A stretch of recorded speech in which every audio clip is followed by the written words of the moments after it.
Hey guys, Bryan McWhite with JP Woman Realty Twin Cities with another Mindset Minute. It is the middle of October here in Maple Grove, and there's already a little bit of snow on the ground, which is once again making me want to tell 2020 just to knock it off already. But I wanted to talk this morning about the one word I wish I could rid from every real estate professional's vocabulary, and that is the word should. Should is a terrible word to use because it doesn't invite the possibility of any solutions. All it does is leave us with a little bit of a self-imposed guilt trip and leaves us stuck in neutral. Here's how this plays out. Oftentimes I'll hear agents say, I should have done my newsletter last month, or I should have executed on my social media strategy, or I should have hosted that open house or made those calls or whatever it might be.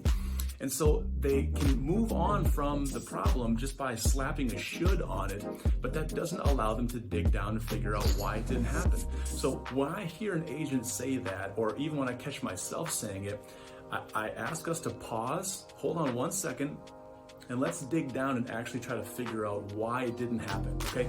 You didn't execute on your newsletter last month. Okay, well, was that because you're not sure that the newsletter is worth the time you're putting into it? Because then we should talk about whether that's the right strategy for you. Was it a motivation issue? Do we need to dig down and figure out how to refocus on your goals, refocus on your big why, figure out what's going on with your drive?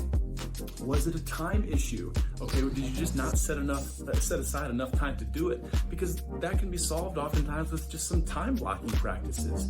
Was it an energy issue? Do we need to have a conversation about your sleep, about your exercise, about your diet, or is there something going on in your personal life that's sort of sapping your emotional energy?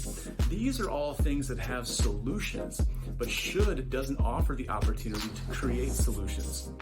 So that's what I want to encourage you with this morning is if you catch yourself saying should, or even if you catch me saying should at some point, I want us to stop and dig down and figure out, hold on. Let's not just should all over ourselves. Let's actually think about why didn't this happen and see if we can put solutions in place to make sure that it happens next time, okay?